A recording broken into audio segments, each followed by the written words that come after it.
É difícil imaginar o fim do capitalismo hoje. Mas é igualmente difícil imaginar que não tenha fim. De facto, todas as coisas que ocorrem na história têm um princípio, têm um meio e têm um fim. Será que com o capitalismo não vai ser assim?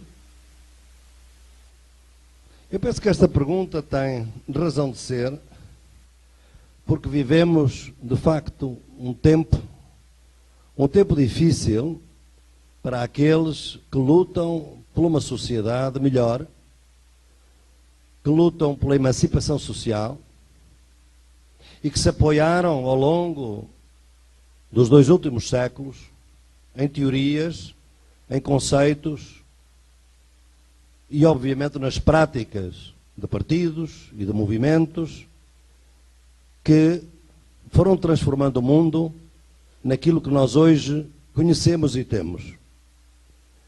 E o que conhecemos e temos não nos é suficiente. Isto é, nós não estamos satisfeitos com o que temos. E nós somos privilegiados. E não estamos satisfeitos porque não é apenas aquilo que nós poderemos ter para nós que nos interessa, mas aquilo que devia ser partilhado por todos. De facto, a teoria crítica hoje, toda a tradição dos movimentos sociais, a teoria que nos apoiou, ela hoje parece que perdeu o controle dos substantivos com os quais nomeava outro mundo melhor. E ficou-se apenas com os adjetivos. Houve um tempo em que a teoria crítica tinha palavras muito fortes, não só dentro dos militantes, mas dentro da sociedade em geral, como revolução, socialismo, comunismo. Eram palavras fortes, substantivos fortes. Nós hoje não temos substantivos. Neste momento. Temos adjetivos. Adjetivos que, de alguma maneira, adjetivam conceitos dominantes que não pertencem, do mesmo modo, à teoria crítica. O pensamento convencional fala de democracia e nós falamos da democracia radical ou da democracia participativa. O pensamento convencional dominante fala de desenvolvimento e nós falamos de desenvolvimento democrático e sustentável. O pensamento convencional fala de direitos humanos e nós falamos de direitos humanos radicais, coletivos ou interculturais. Mas como veem, de alguma maneira, nós temos os adjetivos, os conceitos principais, os substantivos, não são nossos, por assim dizer. O que significa isto? Significa fundamentalmente que a teoria crítica hoje é derivativa. Isto é, o pensamento dominante diz-nos que a solução é a democracia e nós adjetivamos a democracia. Que a solução dominante são os direitos humanos e nós adjetivamos os direitos humanos. Que o desenvolvimento é o caminho e nós adjetivamos esse desenvolvimento. Quer dizer que não temos a iniciativa. Dependemos da iniciativa de outros. E eu penso que isto é uma situação que é problemática e que nos leva a tal ideia de reinventar a emancipação social. O que também, de alguma maneira, é derivativo. Porque se a gente vai reinventar é porque alguém já inventou antes de nós. E nós estamos apenas a reinventar. Nós somos democratas e lutamos pelo aprofundamento da democracia. Lutamos pelos direitos humanos. Mas também sabemos que os direitos humanos foram durante muito tempo uma opressão. Porque os direitos humanos são muito seletivos. Há muita coisa de injustiça que acontece no mundo e que não conta como violação dos direitos humanos.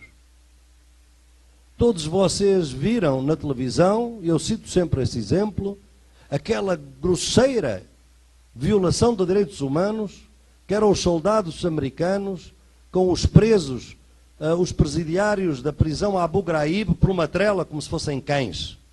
Todos se lembram da repugnância que isso causou, correu todas as televisões do mundo. Uma grosseira violação dos direitos humanos. Para que é que ela foi anunciada a todo mundo? Para esconder uma outra. Outra muito maior, que foi a própria invasão do Iraque. A teoria crítica centrava-se muito na ideia que era o movimento operário e os operários que nos levariam a uma sociedade melhor. Continuamos a crer que os sindicatos e os operários são absolutamente essenciais nessa luta. Mas sabemos hoje que há muitos mais grupos sociais que eram invisíveis para a teoria crítica e que hoje são eles que conduzem as lutas talvez mais importantes. Há mais líderes indígenas presos que líderes sindicais presos neste momento no continente. Estão a enfrentar o capital no duro, no diário. Não quer dizer que os sindicatos o não façam. Mas a verdade é que a luta é muito mais plural hoje. Portanto, as nossas teorias não veem essas lutas, não valorizam essas lutas, não as conhecem. Pensam que são coisas que ocorrem lá muito longe. Ainda há 2 dias eu estava na escola sindical aqui na periferia de Belo Horizonte, numa oficina da Universidade Popular dos Movimentos Sociais, e o movimento quilombola se sentia feliz por poder estar a dar informações sobre o movimento, quando muito outro movimento ali presente, movimento de mulheres, movimento juvenil, movimento do campo, não conhecia o brejo dos crioulos, a luta que eles têm no tribunal neste momento. Ou seja, as lutas não são conhecidas, não são valorizadas. E eu penso que a diferença está exatamente nisto. É que realmente essa teoria, hoje, estes movimentos falam línguas distintas daquelas da teoria crítica. Hoje falam quechua, falam aimara, falam kiswahili, falam urdu, falam árabe. Falam línguas que não eram as línguas conhecidas pela teoria crítica. E quando nós traduzimos para as línguas que nós conhecemos, que são línguas coloniais, digamos assim, não surgem aquelas palavras que a gente estava à espera que surgissem. Socialismo, revolução, comunismo. Não. São outras as palavras que surgem. Dignidade, respeito, autodeterminação, cuidado. Portanto, eu penso que esta discrepância entre a teoria e a transformação social está a criar um efeito de invisibilidade que cria a ideia de que não há alternativas. E há muitas alternativas.